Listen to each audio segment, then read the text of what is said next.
Hey there, it's another beautiful day. Let's watch some stuff. During congressional testimony last year that, oh, by the way, we have these biolabs in Ukraine. Yeah. And that was like kind of ignored, and the people who covered it got attacked for covering it. But the fact remains there are U.S. biolabs in Ukraine. Why would we have biolabs in Ukraine? We have biolabs in Ukraine because we're developing bioweapons. And, and those bioweapons are using all kinds of new synthetic biology and CRISPR technology and genetic engineering techniques that were not available to previous generation. And they can make frightening stuff. But they were nervous at that time because if you violate Geneva, the Geneva Convention, it's a hanging offense. And they weren't sure that that provision in the Patriot Act would actually hold up as a loophole to treaties that had been ratified by Congress. So they were nervous about actually going full force into bioweapons development. So they transferred the authority for biosecurity to one agency in the HHS called the National Institute for Infectious and Allergic Diseases, run by Anthony Fauci. So Anthony Fauci got all the responsibility for bioweapons development. He got at that time a 68% raise from the Pentagon in order to do that work. So, and that's why he was the highest paid official in the American government. So he pretty much just said, yeah, there are bioweapon labs in Ukraine and they're US run. But there's always two sides to a story, isn't there? Does Ukraine have chemical or biological weapons? Ukraine has biological research facilities, which, in fact, we are now quite concerned Russian forces may be seeking to gain control of. So we are working with the Ukrainians on how they can prevent any of those research materials from falling into the hands of Russian forces should they approach. I'm sure you're aware that the Russian propaganda groups are already putting out there all kinds of information about how they've uncovered a plot by the Ukrainians to release biological weapons in the country and with NATO's coordination. If there's a biological or chemical weapon incident or attack inside of Ukraine, is there any doubt in your mind that 100% it would be the Russians that would be behind it?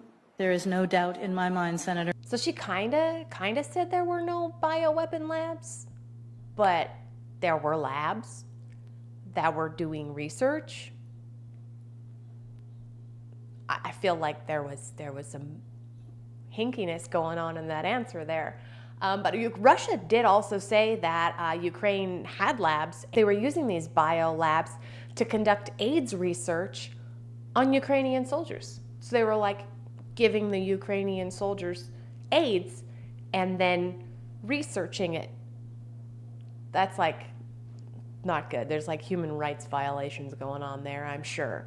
But it's really difficult to know. Mr. Howard says that there's 48 such bioweapons labs in Ukraine and they're US run, and then there's articles that say no, that never even happened. This is just fake news. So it's really difficult to know what's going on, but I kind of feel like, the US has got some bioweapons labs going on in there, and they're gonna finding out about them. The Montauk Project, an alleged top-secret CIA program from the late 70s and early 80s, has been a subject of intrigue and conspiracy theories. Preston Nicholas and Al Buick, former members of the project, blew the whistle, revealing its existence and their experiences. Preston Nicholas authored a book detailing his abductions by aliens meant to keep him compliant, a theme surprisingly common in most accounts. The research conducted under the Montauk Project was said to encompass time travel, teleportation, mind control, interactions with extraterrestrials, and even involvement in the Apollo moon landing cover-up.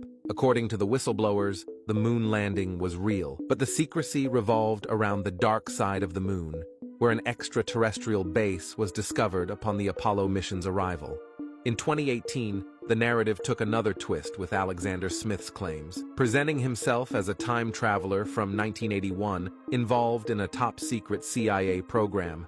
Smith declared he was one of the first people to travel through time. Fearing for his life and claiming to be pursued by unknown entities, he sought to validate his story with a photograph from the year 2118, depicting futuristic architecture and mentioning a future president, Jamie Oliver Beck, who he claimed would be assassinated. Smith also predicted that aliens would become publicly known by the mid-21st century, suggesting that governments have long been aware of extraterrestrial life, but have kept it hidden from the public. His claims came before official admissions regarding UFOs, adding a layer of truth to his story. The transcript also touches on the Andrew Carlson incident, where federal authorities allegedly pressured Carlson to reveal the location of his time travel device, implying a level of belief in his claims. Furthermore, the Rendlesham Forest incident is mentioned, where extraterrestrials identified themselves as time travelers from the future, capable of traveling back 40 to 50,000 years, thus suggesting that not all extraterrestrial visits are alike and could include time travelers among them.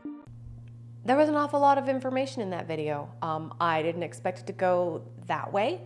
So yeah, lots of stuff just happened right there. I hope you were taking notes.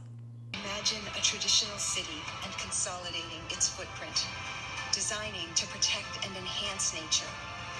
The line will be home to 9 million residents and will be built with a footprint of just 34 square kilometers. The line's communities are organized in 3 dimensions.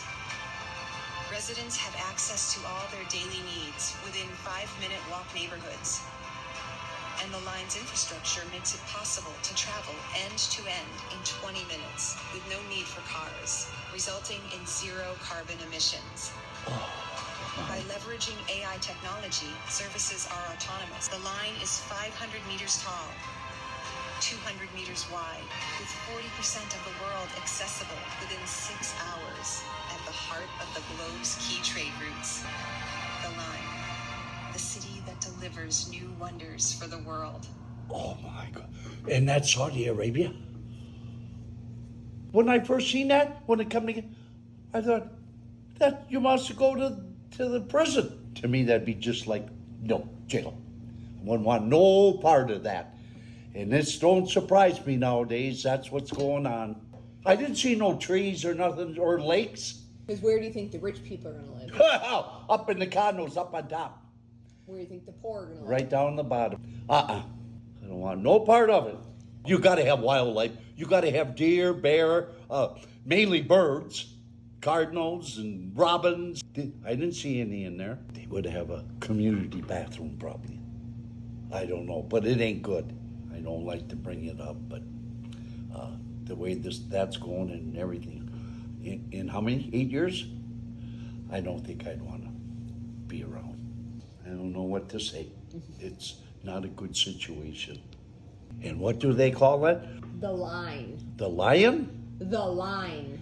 Oh, I don't want to hear that anymore in a nutshell. So last week we talked about the Line project in Saudi Arabia and how it has dramatically changed from 270 kilometers to, what was it, like 2 kilometers? Where did I do it? 2.4 kilometers. And the population is, you know, it's not as reduced as that. But Billy Shears, one of my viewers, had mentioned that the Line is a prison. And that never even crossed my mind. And so I would look to find some reviews and some people that are saying that. And I came across this one first, and I thought it was so interesting to see an older person give their opinion on this newfangled technology type stuff. And he was pretty spot on. It is missing a lot of things, and that's how it would be. There would be a hierarchy. The rich people would live on top and the poor people would live on the bottom. Speaking of, on Apple TV, there is a show called The Silo. And only the first season has come out, and we saw it's like 10 episodes. It's fantastic if you want to check it out. I highly recommend it. From 1955 to 1975, the U.S. Army conducted secret human experiments with mind-altering drugs. The test subjects? Nearly 7,000 of our own soldiers. The human experimentation program became known as Operation Delirium. We're talking about weaponizing mind-altering drugs. This required a lot of trial and error of over 250 different chemical agents. Then BZ was developed. It was more active and had longer-lasting effects than LSD. A typical incapacitating dose of BZ caused a slew of effects: scattered function, thinking, and altered perception, to name a few. BZ has a slow onset and a long duration of action. It was perfect. If you're wondering, there's no street drugs that are similar to BZ. Because it causes delirium and lasts for so long, people would not choose to recreationally take it. Because they had millions of dollars to work with and volunteers at the ready, they were able to put together an elaborate series of testing. BZ mock combat scenarios. They wanted to demonstrate how BZ could render a unit ineffective. The results were enough to convince generals to move forward. BZ became standardized as a chemical weapon. The United States acquired 100,000 pounds of it. It was never used in battle that we know of. That's because in late 1975, the Human Research Program and its experiments were abruptly terminated, and the United States declares complete destruction of its BZ stockpile by 1989. The servicemen that volunteered were sworn to secrecy and told to never discuss Edgewood Arsenal with anyone. This was no joke. The volunteers were all under a strict secrecy oath for 50 years after the program ended. Have you heard about this? What are your thoughts? So y'all know what I'm going to say. You're absolutely correct. I had never heard of this. And she said it ended in 89 and they were sworn to a 50-year secrecy. So I'm doing math right. I think we have like 15 years before, some of this information is allowed to come out. I don't know. But it makes me wonder how she got this information.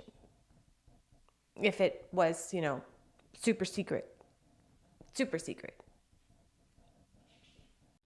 Prison commissaries have become one of the most profitable functions of the U.S. captive prison market. Incarceration in this country has led to a massive industry built on the backs of prisoners. Here's how the commissary fits into this evil market. Commissary is big business. Private corporations have found ways to capitalize on every aspect of prison life, all under the pretext of giving prisoners the essentials. However, this business folds into an exploitative empire. Prison commissaries push the costs of incarceration onto incarcerated people. Corporations are able to make big profits by making basic necessities a priced good in the commissary. It is estimated that commissaries make $1.6 billion a year nationwide, according to a 2016 estimate by the Prison Policy Initiative. Everything from toothpaste to toilet paper or deodorant are sold in commissaries. The popular items are food. Prison food can be revolting and often won't fill one's dietary needs. The commissary, while not known for healthy food choices, gives incarcerated people an option, but at a price. What's worse, commissaries often take what little wages prisoners make and put it right back into the system. We talked a little bit yesterday about how the music industry pushes a certain narrative and it encourages people to go to jail because jail is also owned by the people that own the music industry, and they figured a way to make it work. Well, in the prison, they've figured a way to make even more money. So these prisoners in some places, they work and they earn about like 60 to 70 cents an hour. And then that stuff, that money that they make goes right back into buying stuff that they need to survive. Or well, a lot of times it's stuff that they want. And who heads those big companies that provides the stuff that they want? Vanguard, BlackRock, that other one that I can't remember right now. So, it's sick. Alexa, what happens to Florida in 2025? On September 4th, 2025 at 3:08 p.m., Florida will be hit by a Category 5 hurricane with winds as high as 205 miles per hour. So I asked Siri this question, and she gave me a list of 3 options that she found online, and all 3 of them lead back to TikTok, where it's people asking Alexa what will happen to Florida in 2025. So I don't know how authentic that actually is, but I'm gonna use that as my stopping point. So thank you so much for sharing your time with me. Come on back tomorrow. We're gonna watch some new stuff. I'll say different things, and it's going to be fantastic. Until then, have a wonderful day.